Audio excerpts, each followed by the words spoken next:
big guys back with us this week. The NFL Combine over. We are now inching to the NFL new league year coming up a week away. Welcome to the Buffalo End Zone podcast, everyone. I'm Kevin Carroll, speaking directly into a microphone. And I'm Jon Scott. For those of you on YouTube, thank you for joining us. Make sure you subscribe, like, comment, do all of that jazz as we continue in the month of March with something that, Kevin, I'll give you some credit here. It was actually Wait, I'm not by the mic. Whoa. It was actually your idea that, in line with what is so popular in the month of March, the NCAA tournament, brackets. Yeah. And so, who doesn't love a bracket? Instead of inundating you for 30, 40 minutes on what free agents the Bills could go after and all that, we'll touch on it and their recent news of the day, but we're going to have some fun and expand some things out over the rest of the month by building 16-person brackets that has to do with the Buffalo Bills and their history. And we're going to start today with the best players the Bills have acquired via trade. We'll get into the specifics of what the criteria was to be in the bracket and reveal that later in the show. But I'm going to post it on my social media at Jon Scott TV on X. I'll probably throw it on my Instagram as well, so you can get a look at the bracket, fill it out yourself. I'll probably do something on X that allows you to vote a bunch of polls, and we'll kind of let this thing play out with you guys as well. But we'll discuss it amongst ourselves, how we have the bracket go through.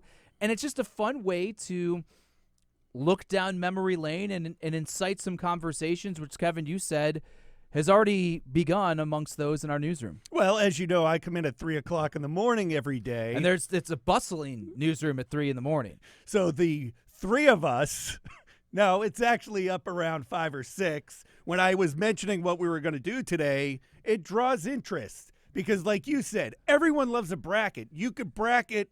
We could do an episode bracketing soups and call it the Super Bowl, and people would love it and tune into it. They wouldn't. They would actually think it's stupid. Clam chowder wins. Anyways. No. This that we have set up, and like John said, we'll get to it in a little bit. But first, John, there was or is some news going on with the Bills. This coming Wednesday, 4 p.m., the 2024 NFL League year starts. Like every year, stuff starts to happen that will not become official till the league year starts. And Brandon Beane and the Buffalo Bills have started doing work. They still have a ton of work to do before we get to that deadline. But some stuff has happened, John, and we'll start off on how we kind of jump to it's weird how things grow. It's like, well, Ryan Bates was traded to the Chicago Bears. Oh, trades. Let's talk about trades. Let's narrow it down. How are we going to get there? But Bates to the Chicago Bears for a 5th-round pick unfolding. And really, the question a lot of people have asked, myself even since this happened a day or so ago, was what's the reasoning? And we haven't heard from Brandon Beane or Sean McDermott since the move was made, so we don't know specifically just quite yet. Here's one reason. Money. Now, the Bills are going to be on the hook for $4 million dead cap, but save about $1.4 million in cap space. So, yes, you don't particularly care to have that much dead cap on the books, but they still do clear some money there, and they have still about $40 million or whatever to go here to even be cap compliant. Another thing that I'm just spitballing here is the Bills have a lot of younger offensive linemen, Alec Anderson, Ryan Vandemark. I assume maybe in the mix, another one would maybe potentially be drafted. Anderson in particular, maybe they're looking for cheaper, younger people to be on that second line, no pun intended, of the backups. And as great and versatile as Ryan Bates was, maybe they're grooming a guy like Anderson or potential draft pick to be that swing interior type of guy. And also, Bates has been here for those who may not remember, it was just 2 years ago, almost exactly, where Ryan Bates was a restricted free agent. He signed an offer sheet with the Chicago Bears, and the Bills matched it. So there's been mutual interest between Bates and the Bears. The Bills brought him back. He had the opportunity to start. It didn't work out. The Osiris Torrance move slides in here. That certainly has worked out. So maybe it was also just some a good gesture by the Buffalo Bills of, hey, we're going to clear some space, and we're going to give you an opportunity because we value you as a player and a person for as long as you've been in the organization. You don't do all business moves for personal reasons, but I think it's just a good way of doing business for other players to say and see, hey, I did the time. I was a great soldier for this team as a versatile option on the offensive line. I always did what I was asked when called upon, but I have greater aspirations in my career. There's no path for me here. You guys can still save some money. It works for both sides. And the Bills, I think a fifth-round pick for Ryan Bates is fantastic value. Jack of all trades, master of none. We talked about this before training camp even started a year ago on the fact that the Bills viewed Bates as more of a guy who's good coming off the bench anywhere. If you're Bates, you want to start somewhere. You know you have the opportunity in Chicago. Time to move on. But from a Bills standpoint, you're in that Super Bowl window right now. Is there concern if Mitch Morse goes down or someone else that now you do not have that guy on your roster that you know you can depend on? I think they're going to either, like I said, maybe Alec Anderson or someone else. Yeah. I also think maybe you could find someone on the free agent market for less money than you were paying Bates. You also could draft one and develop one in that capacity. I'm not particularly concerned about that element of it because, one, you don't expect it to happen again, but the Bills' offensive line was completely healthy this past season. So outside of David Edwards coming in as the sixth offensive lineman and the eligible guy, they didn't really need to tap in, whereas in years prior they really were decimated at times up front and needed to go into the reserves. I'm not too concerned about Bates. Is pulling like a $5 million cap hit for a reserve interior guy as an insurance policy. That's a lot of money because they signed him to be their starter years ago, and that wasn't going to happen. So I think it works out there. One other just anecdote from this, a fifth-round pick. The Bills now have 3 of those and now have, when you bake in what's expected to be a third-round compensatory pick, 11 draft picks here. And we know Brandon Beane loves his draft picks, but you also know there's no way there's spots for 11 rookies to make this roster the way it's currently constructed, even though they've made it clear they need to be younger and cheaper at other positions. They're going to get rid of some of these picks. Yeah. And now it's a matter of get that wide receiver. Right. I'm not as sold particularly on this fifth-round pick is going to help them move up in the first round per se. A lot of times if it's some of these smaller moves to move up 2, 3, 4 spots like we've seen for Kaiir Elam, Dalton Kincaid, that usually costs like a fourth. Like we'll just move up a couple spots and give you a fourth. But what I think it does maybe do is bring them into play to similar to what we saw a couple years ago. They traded back into the third round to get Dawson Knox when they say, hey, we evaluated tight ends. This is the last one in the group that we're comfortable taking. Let's move up and get that. With fifths and those day 3 selections, you can maneuver a little more. And a guy that's in our bracket, Khalil Shakir, 5th-round pick. They traded up to get him. So you can use some of these day 3 selections. Dawson Knox, too. I just said Dawson Knox. And Khalil Shakir. I said them both. Why did you just say, oh, my God, you're not even listening. But you didn't say it with Dawson Knox. You said it I after. literally said Dawson Knox. I know you said Dawson Knox. We're getting off the rails already. You didn't say he was in the bracket when you said it. Oh, that's not. I didn't know that's what you were saying. Is in the bracket. Okay, we're all good. God bless it, dude. I've been up since 2 in the morning. The time frame keeps getting earlier. 4, 3, 2. People don't care. So that's what I think. Maybe this extra ammunition of having a litany of day 3 selections. I pray to God Brandon Beane's not sitting there making 7 selections on Saturday of the draft. Holy mackerel. Especially since we've seen in the early onset of the 17-18 when they drafted, 8, 9, 10 guys, most of them made the team. Like even the late round guys you've seen over the past few years, they're either not making the team and then they're getting claimed by someone else. Jack Anderson is one who just actually signed an extension with the Colts.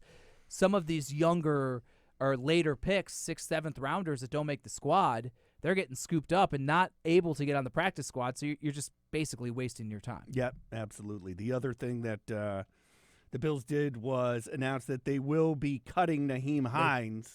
I don't think they announced it. It was a report. My bad. Adam Schefter reporting that the Bills will be cutting running back return man Nyheim Hines. We're a factual institution here of news. I just want to make sure. But what you just missed was I said his name right. Usually I screw up his name. Oh, I'm glad. Proceed, sir. So this is something we discussed on the running back only podcast when we were going through each position group heading into the offseason for the Bills, that Nyheim Hines is $4.6+ million in cap savings with only $500,000 in dead cap for a team, again, that is vastly over it. Spot Track before this move estimating around $40 million still over the cap before restructures and things like that. To save $4.5+ million for a guy coming off a major knee injury while you still have James Cook, who kind of satisfies a similar skill set, and we just understand the running back market in general, you can find a lot of bargains. I think this was just obvious. I mean, look at what Ty Johnson did. I think Ty Johnson could easily do what Nyheim Hines did. The only real thing that opens up is Hines was obviously in the return mix. And as part of the wide receiver conversation, Deontay Hardy is a guy who also is making decent money that some people maybe assume is going to get cut because he was just a non-factor in his first season with the team. But I'll go back to the conversation with the roundtable. Joe Biscaglia mentioned he thinks maybe that's not something we should just assume, that from return abilities to maybe Joe Brady in the driver's seat as OC finds a way to better utilize him. That's the only thing that you're missing, really, if Hines is not on the team, is you have to figure out the return ability if Deontay Hardy's not part of the team. Hardy's a part of the team. It appears Hines is not going to be. Bills save money. Best of luck to Nyheim. In short order, I developed a relationship with him, did a nice story on his mom who's battling some illnesses and some things that he does with muscular dystrophy association and things like that.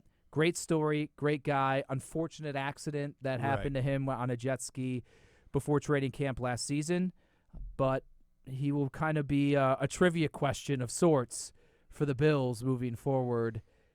Who's a guy who returned 2 special teams touchdowns in one game and played like 8?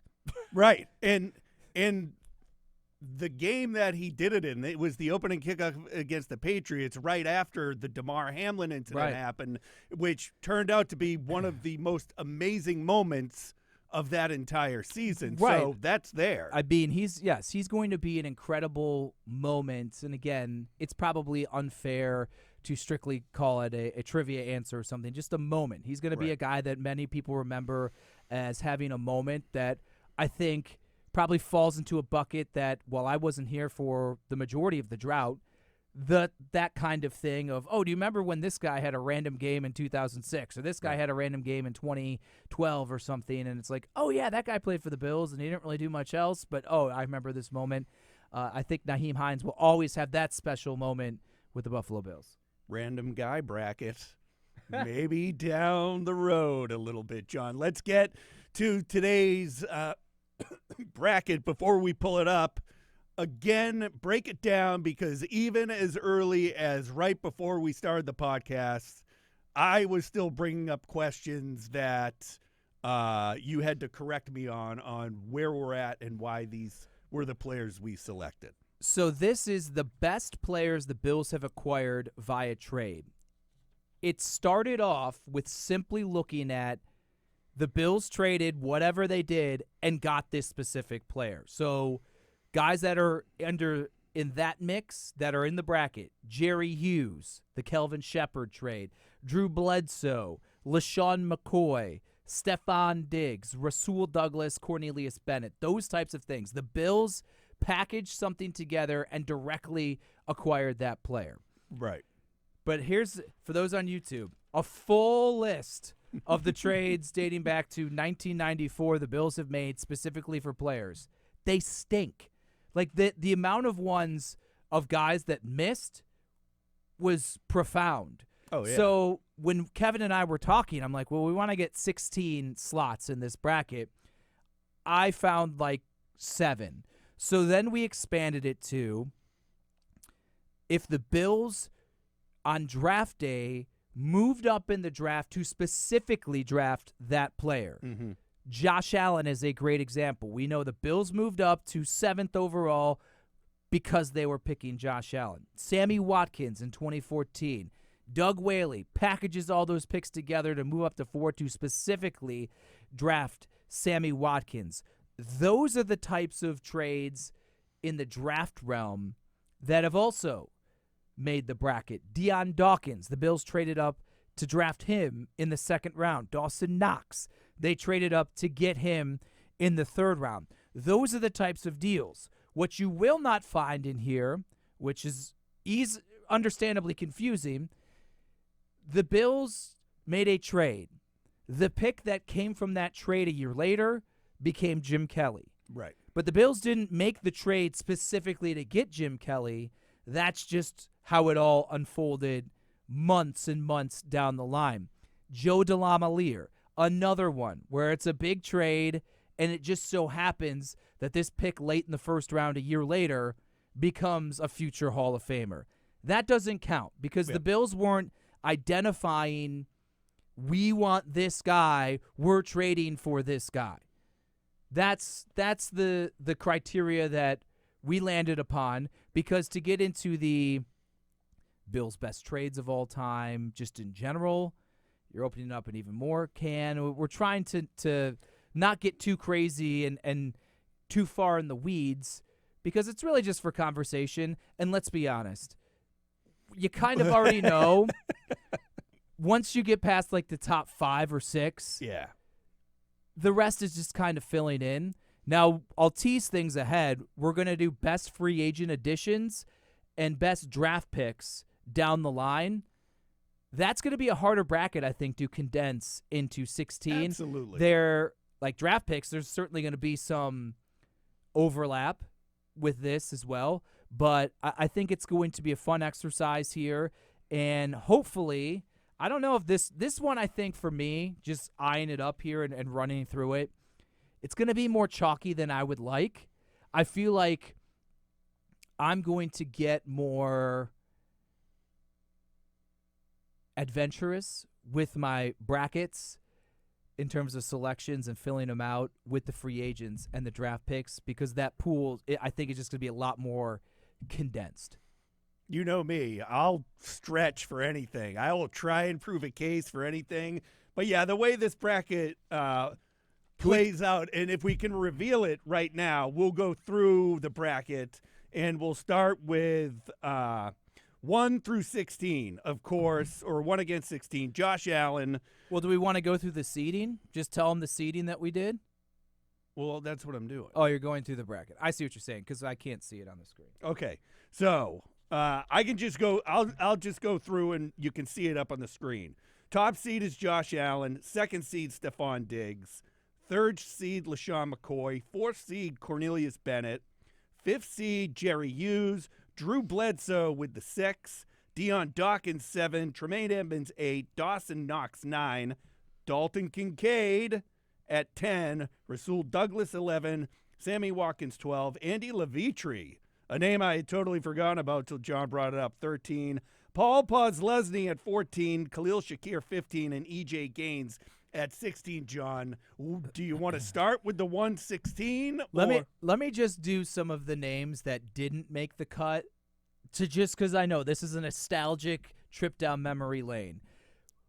Ones that didn't work out. Rob Johnson.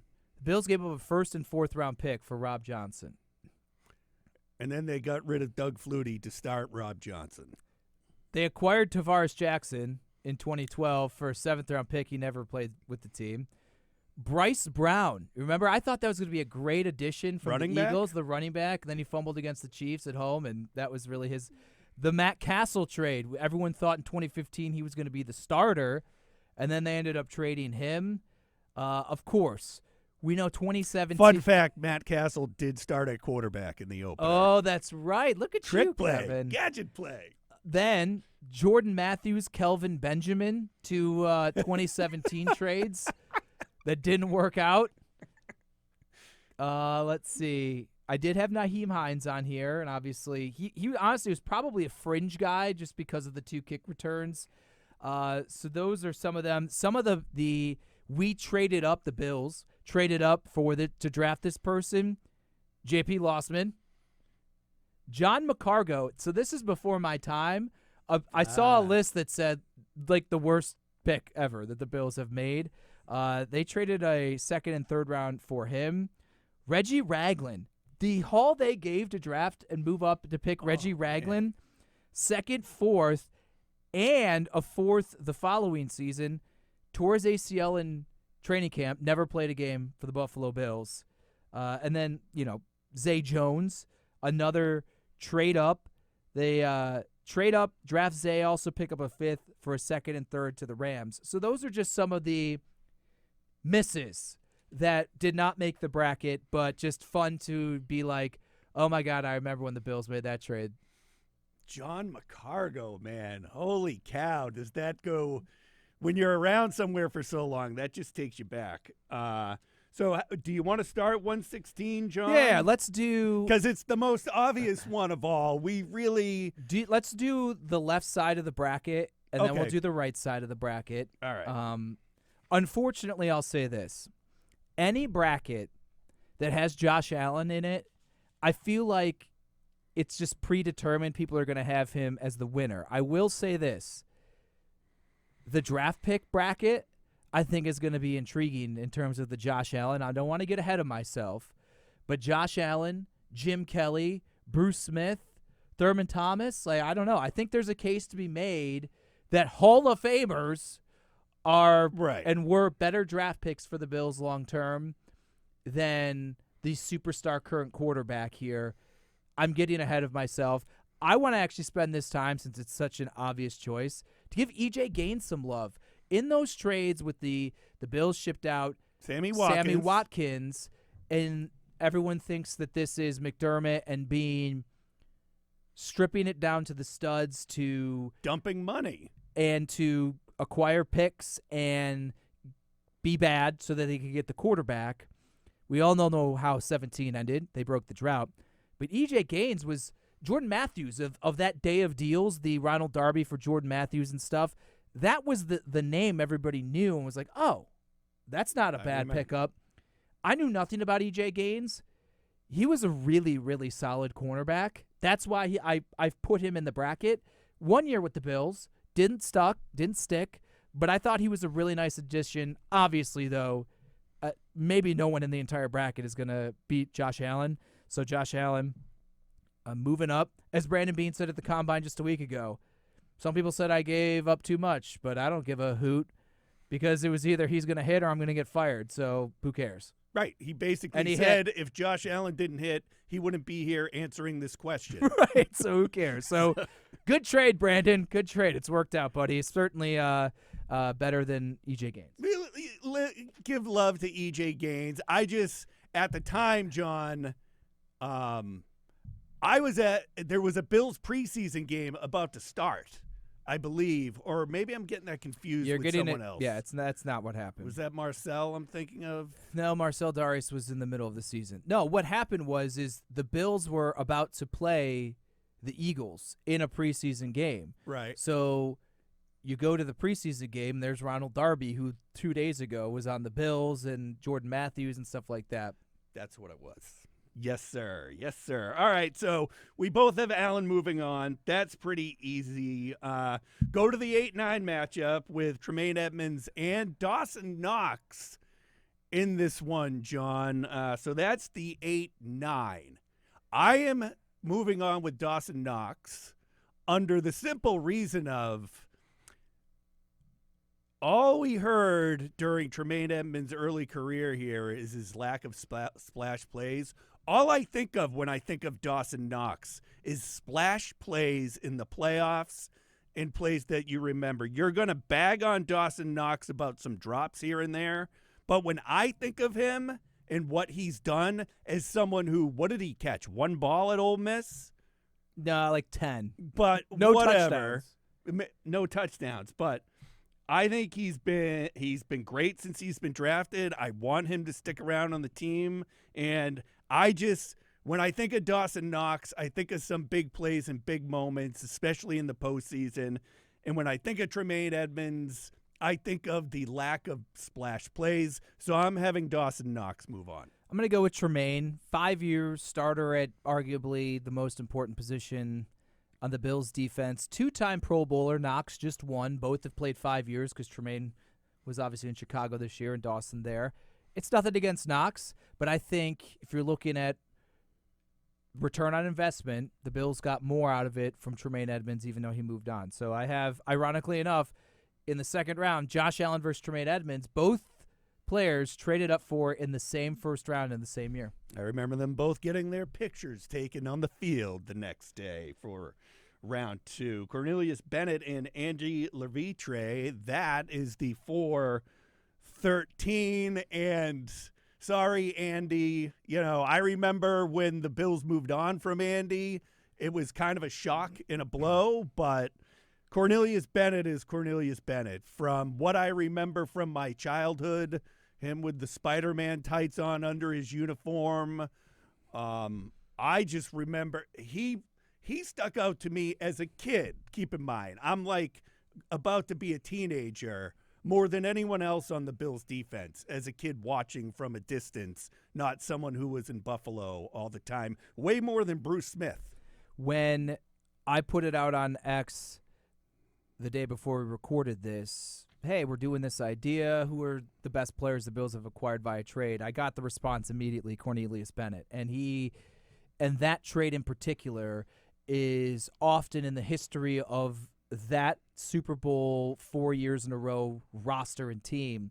The Cornelius Bennett is one of like the final pieces that they kind of inserted there of, all right, they had Jim, they had all this stuff, and the Bennett trade just kind of infused just like another difference maker into that Bills defense. And at the time, Eric Dickerson was the big name in the trade who went from L.A. to the Colts. Right. And so my understanding, again, this is trying to read up on it because I wasn't here and I was super young when it happened, was Bennett was highly touted. It just really wasn't working out with the Colts early in his real sounds brief. Familiar. Right, real brief, and they swing the deal, and it certainly worked in the Bills' favor.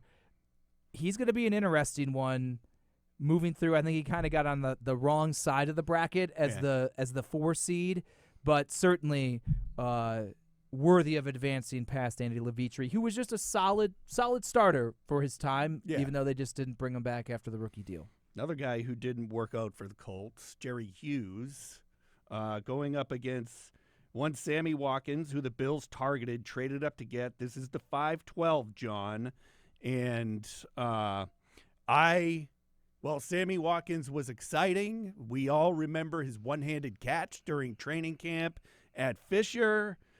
Jerry Hughes got new life when he came here for Calvin Shepard, came over from the Colts, was basically a force to reckon with his entire time on the Bills roster, and helping get that defense, they were always in the mix as one of the better defenses when Jerry Hughes was here. So Jerry Hughes is going to advance for me.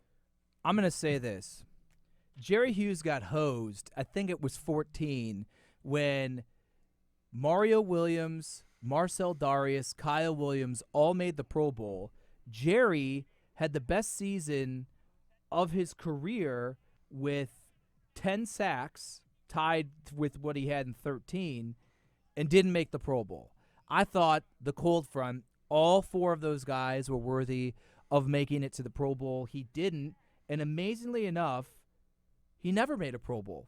And he's up there in Bills history with the most sacks, I think top 5 or something, with 53 in his career over 9 years.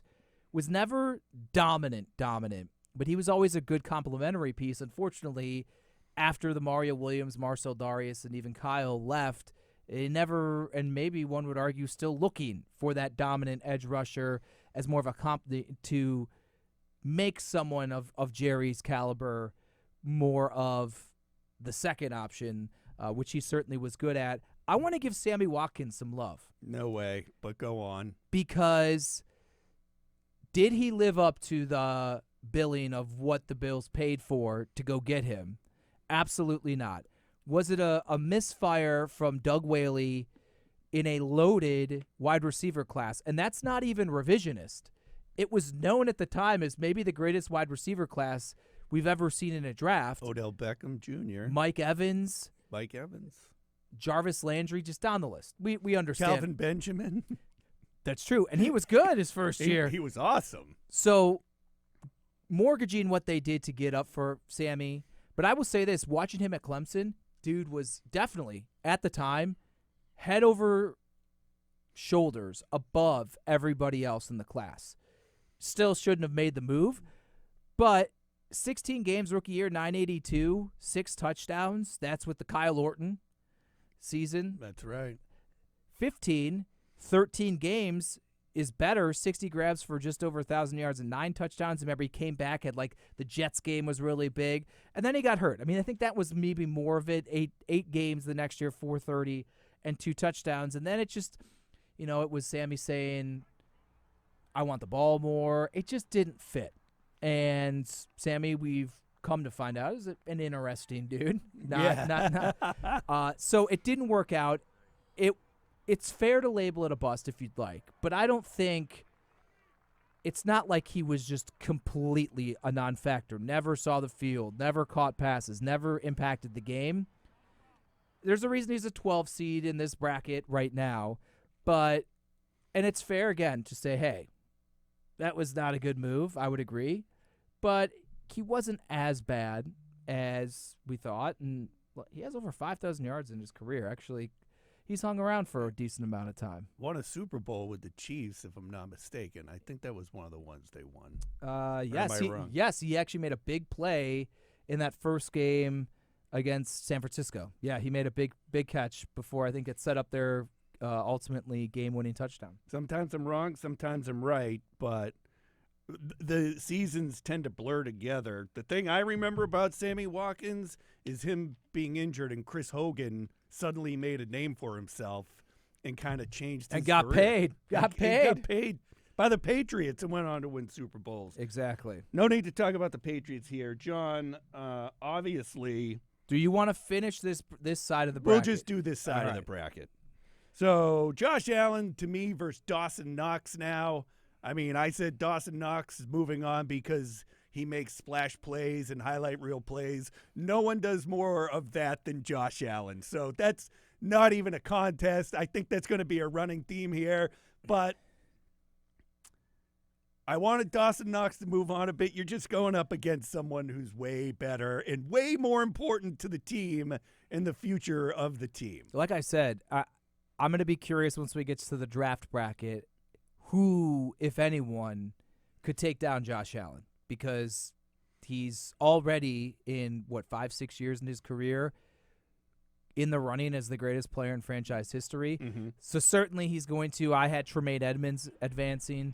Josh Allen's going to win that one. He's also still on the team, so that also plays something into it too. That does play into it. Okay, so Cornelius Bennett versus Jerry Hughes. John, Jerry Hughes and you kind of had a little back and forth once. We'll start with you in the locker room asking Jerry Hughes about a confrontation he had with an official following a tight Bills loss against the Miami Dolphins early on, if we can play that, Matt.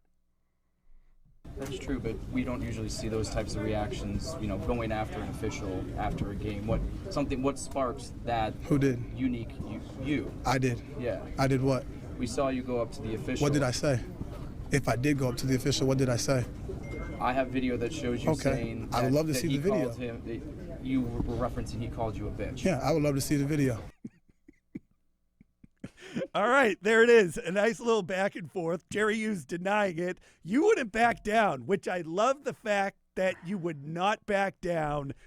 And you were pretty close, like toe-to-toe with him, as I recall. Yeah, I mean, I had the camera on my shoulder. Yeah. I was like, face to face like we usually are in the locker room. I'll give a shout out to Thad Brown. He also was we were playing ping pong back and forth, asking Jerry questions. The funny thing is, so obviously I have it on my cell phone is where I shot the video from. And I'm thinking, well, I can't because I'm by myself and I need this for our job. Put the camera down, show him the video. Everybody else gets the reaction, and Right. I'm not getting it. So it didn't really work out. I later found out he had been advised from the PR staff to handle that differently. Jerry being Jerry decided to not adhere to their advice. So in answer to Jerry Hughes' question or response to you, here's the video.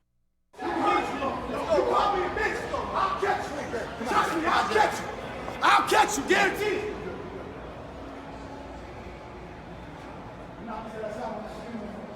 Shout out John Miller. Bouncer John Miller. There you have it right there. John did have the proof. As John said, he couldn't show it at the time. For that, Jerry Hughes has been one of my favorite guys of all time because he, after that, refused to talk to you, specifically the rest of his time on the Bills. Some may say he's justified for it. I mean, that stuff happened after the game. He denied it happened. But again, John, the proof is in the pudding. Ultimately, though, John, Cornelius Bennett, again, is one of the keys to the Bills reaching 4 straight Super Bowls. So as much as I applaud Jerry Hughes for blowing you off for years, Cornelius Bennett does get to move on. Just to set the record straight, Jerry spoke to me the following year, 2019.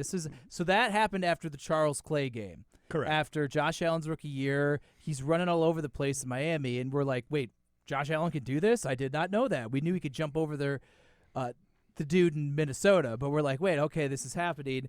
And then scrambles all around. The ball's just a little short.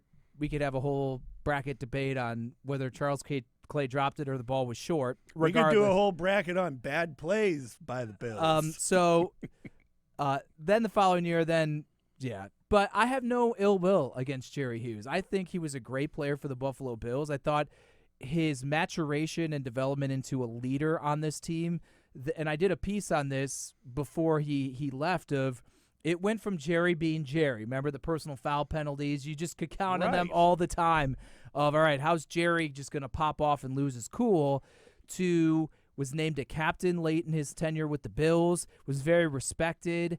And I just thought it was a cool way for it to kind of come full circle. Unfortunate that he couldn't be with the team and the team itself, even if he would have stayed, ascend and kind of put the storybook ending on his time. Both played 9 years, Cornelius Bennett and Jerry Hughes with the Buffalo Bills. Hughes, 53 sacks. Cornelius Bennett, 52 and a half. Oh.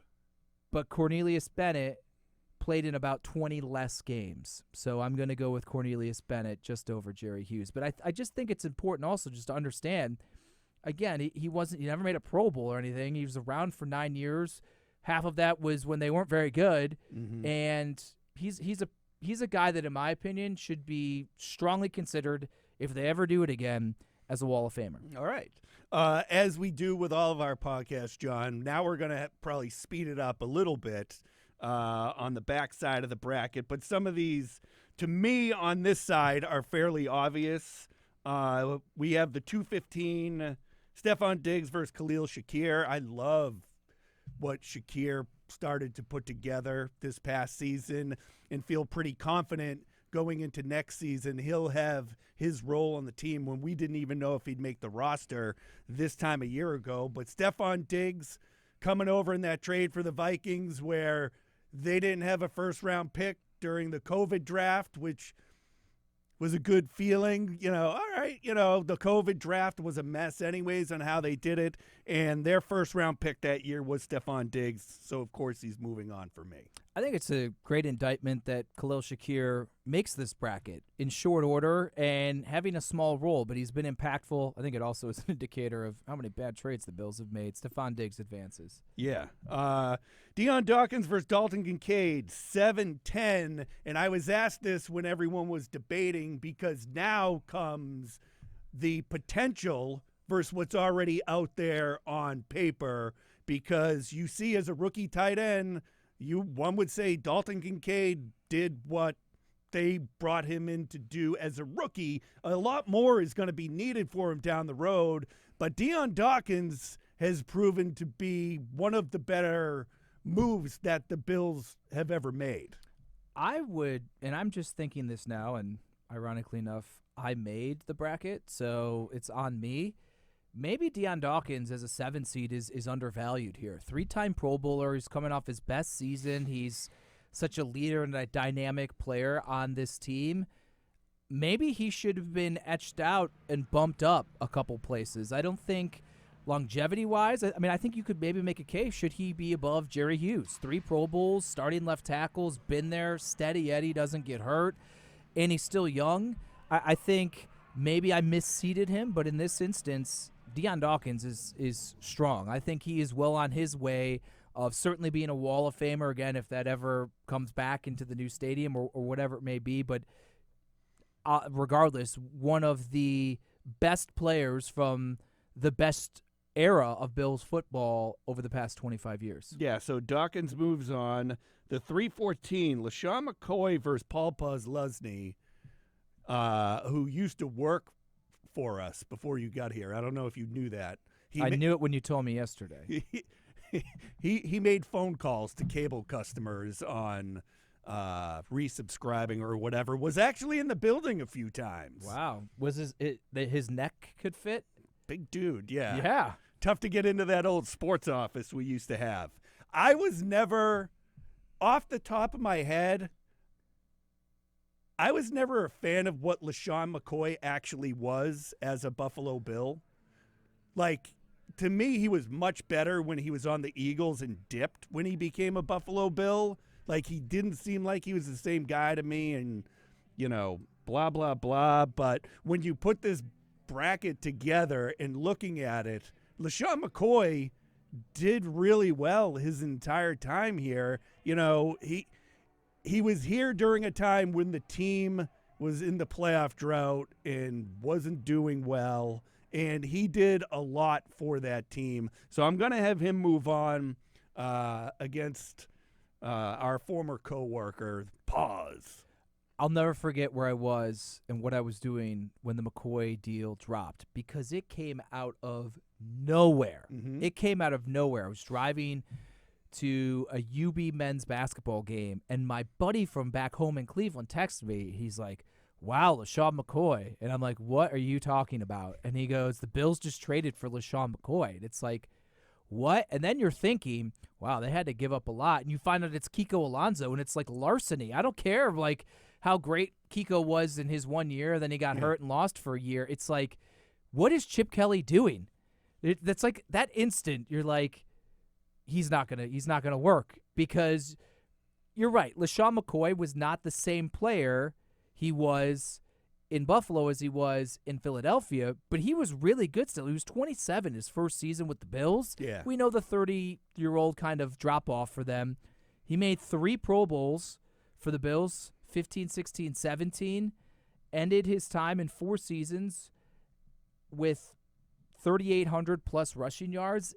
He was the best offensive weapon that they had because they were not a passing attack at that point in time. He was still fun to watch. He'll have another one of those moments that will forever be ingrained in Bills fans' memories, scoring that touchdown in the snow game. Absolutely. And the reaction. I loved LaShawn before he came, and then obviously I kind of had to pivot my feelings from a professional standpoint. He was a lot of fun, though. He was a lot of fun during an offensively challenging time for the organization. It was still, even as you could see, step by step kind of declining a little bit. I loved watching LaShawn McCoy play. Again, I've come around on him. At the time, I just remember being like, this was way overhyped. But Looking back at it now while we're talking about it, hard to believe, John, but maybe I was wrong. Maybe. Drew Bledsoe, the 6th seed, verse 11, Rasul Douglas. Again, this is another one of those, well, what's the future going to hold for Douglas? Because the first impression of Rasul Douglas as a cornerback that the Bills got from the Packers is that he has a bright future with the Buffalo Bills. Drew Bledsoe, you weren't here. I still remember when the trade with the Patriots was made that got Bledsoe out here. Later on, the team got Lawyer Malloy. But Drew Bledsoe, there was like a whole parade for him, a whole big day for Drew Bledsoe. And when I think of Drew Bledsoe and how things went down with the Buffalo Bills, and you can go back with how he lost his job to the Patriots, the fact that the Bills traded up to get J.P. Lossman and wanted to move on from Drew Bledsoe to get J.P. Lossman in there after Bledsoe put up some great numbers because of, to me, it still comes down to that loss against the Steelers backups sealed his fate, still bothers the heck out of me. The playoff drought should not have lasted that long. Bledsoe did really well in the system here. It was ridiculous. At the time, to me, it was ridiculous. Looking back at it, it proved to be ridiculous to take Lossman as a starting quarterback over Bledsoe. So Bledsoe, obviously, moving on for me. 3 years with the Bills, over 10,000 passing yards, including his first season at what the time was until Josh Allen, a franchise record 4,359 passing yards in one season. They went 8-8 in 2002. 24-15, 24 touchdowns, 15 interceptions. I mean, Bledsoe was prolific at that time. And Eric Moulds, Peerless Price. It was incredible watching it. He was awesome. I remember, this had to have been a long time ago. There was a big Drew Bledsoe debate. Casey Bortnick, our coworker, what, is he on the fence if he doesn't think Bledsoe was good, or do you think that Bledsoe got run out of town unfairly? I forget which one it was. Can't remember. But a great acquisition. And again, even though I wasn't here, I can certainly recognize the infusion of energy and excitement when you get a player that caliber, and it's especially since it's coming from the New England Patriots. And he hit. It didn't work out. And again, I wasn't here, so I can't speak to all the reasons. And then I'll just give a shout-out to Rasul Douglas. 11 seed. The dude was arguably the best defensive back in football the back end of the season since he joined the Bills. It'll be curious with 1 year left on his contract what the future may hold with him with the Bills. That brings us to LaShawn McCoy versus Stephon Diggs in the semifinal here.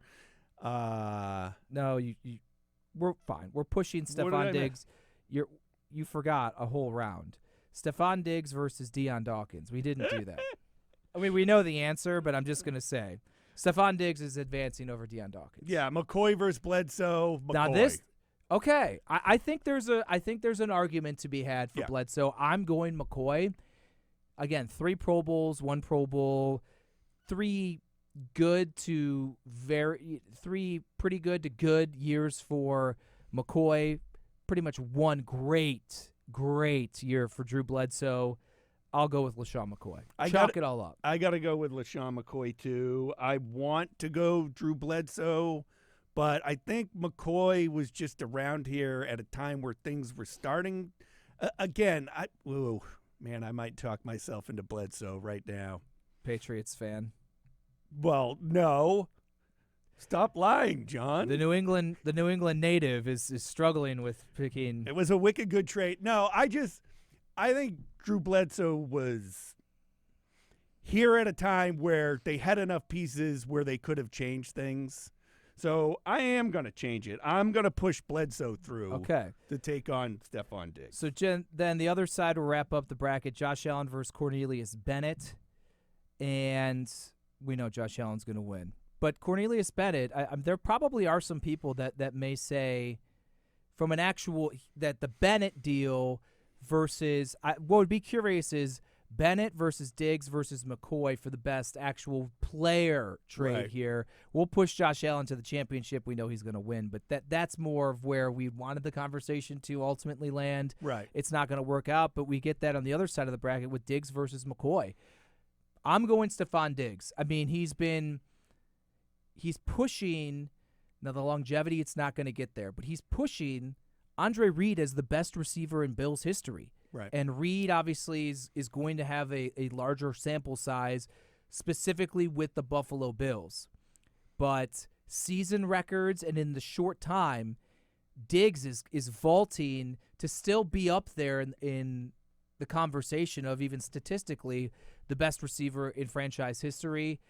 I think we'll see how it plays out with Stephon. It seems like every offseason now we're probably going to do some back and forth, whether we should or not. But I'm going to go with Diggs. Also, his impact on what he did for the Bills offense and has done, even with this back end of non-existence in this latest season, he just completely, not single-handedly, but what he did when he got here in 20, just elevating Josh Allen, I think that's more of an impact than LaShawn McCoy made. I am going with Diggs too, and you can put a lot of this on Josh Allen, but when you think of this Bills team right now and the success, we still say it's Diggs and Allen. I think the lack of success when LaShawn McCoy was here, at no point do I ever recall, correct me if I'm wrong, but you felt like the Bills were LaShawn McCoy's team. As LaShawn McCoy goes, that's how the Bills go. At least I never felt that way. I mean, I know he was the center of attention on a lot of those Bills teams. It just never felt that way to me, that he was the total ID of the Bills offense while he was here. I think he was the Bills offense. They were focused on Tyrod Taylor not throwing interceptions. It was this weird of Tyrod threw great deep balls like the Percy Harvin, that you talk about a moment and a guy flash in the pan. You always remember the opener with the Percy Harvin deep ball. And then it was, well, Tyrod's not going to push it. He's not going to be the guy that does it. And they heavily relied on LaShawn McCoy. And then you even pair McCoy's running with Tyrod's running. That was their offense. It wasn't prolific. It wasn't flashy. It wasn't big plays. But McCoy was the guy they were running through. It also wasn't good or great. I mean, they led the league in rushing. So in terms of, if we're looking at LaShawn McCoy and his impact on the offense, they were the best rushing team in football paired with Tyrod Taylor. But it wasn't good enough to help them win football games to get past it. It was in 17. You got to give him some credit as being on the team and a focal point offensively, as much as they tried with the Jordan Matthews and even Kelvin Benjamin to infuse some pass-catching talent. But McCoy was the focal point of the offense, but the offense is certainly prolific with Stephon Diggs as the focal point. Yeah, I think that's where we both land on that. And then Josh Allen. We don't even need – what is Right. there? Allen versus Diggs. You go to Josh Allen. You want to do a quick 3 and out, or? I would prefer to do – I like this idea of what we're watching, man. Okay. I thought you might say this. What I'm watching right now, since we last met. Last met? Like last at our Oh. podcast. Like Since we last met, we met on Monday. But I think it still holds. Nothing. Really? I have tried a couple of different things, and I'll watch like one episode and just not go back. I love Curb Your Enthusiasm.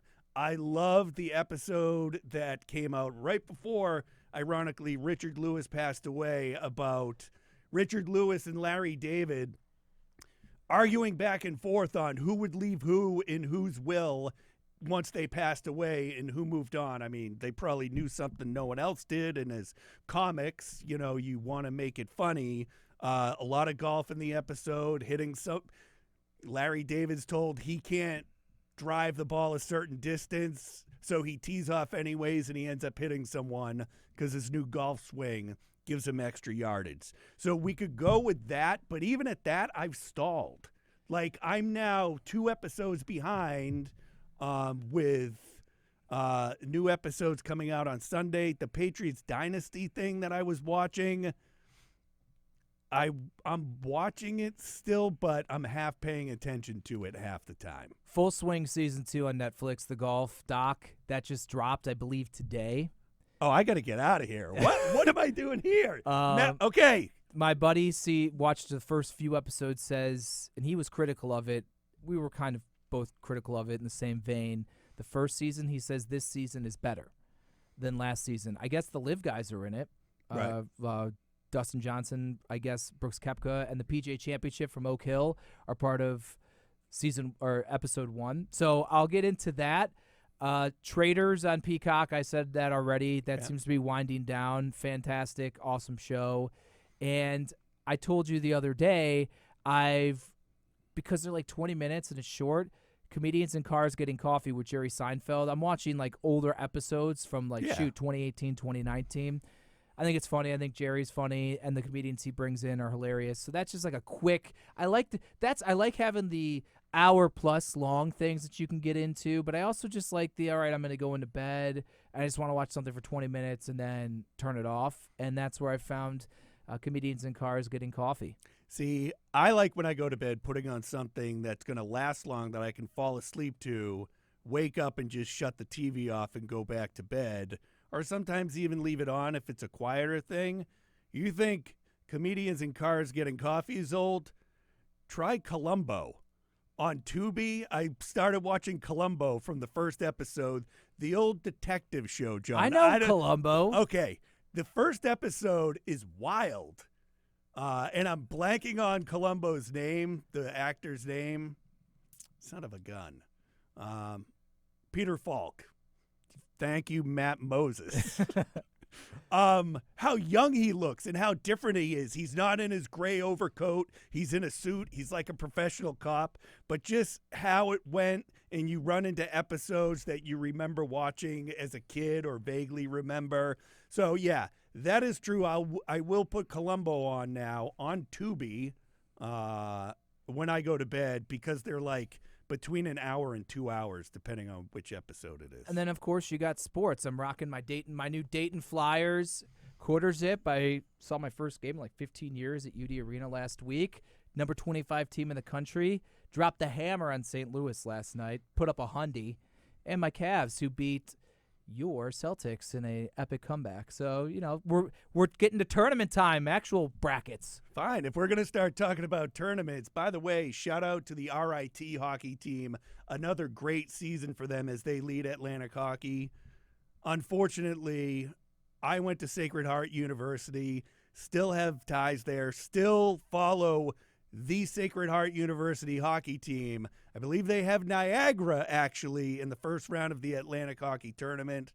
So I will, now that you can watch anything you want, wherever, I'll be tuning in to the Sacred Heart hockey games as long as they can make a run, hopefully, to the NCAA. And we will remind you to subscribe, like, comment, whether you're listening to audio, and then certainly on our Buffalo End Zone Podcast YouTube page, as well as remind you, I'm going to put the bracket on my X Twitter account at Jon Scott TV to allow you, if you want to come and just check it out, fill it out yourself, vote in the polls I'm going to put out, and we're going to try to push this thing through to crown a champion, even though we all know everyone's going to pick Josh Allen. We can bring some of that information back next week before we get into the next bracket. And next week will be best free agent additions as we head into free agency for the Bills. Big ones: Mario Williams, Terrell Owens. Oh, dear. We'll get. I'll save it for next week. Von Miller. A lot to get to, so come back next week. As always, thanks for joining us, everybody.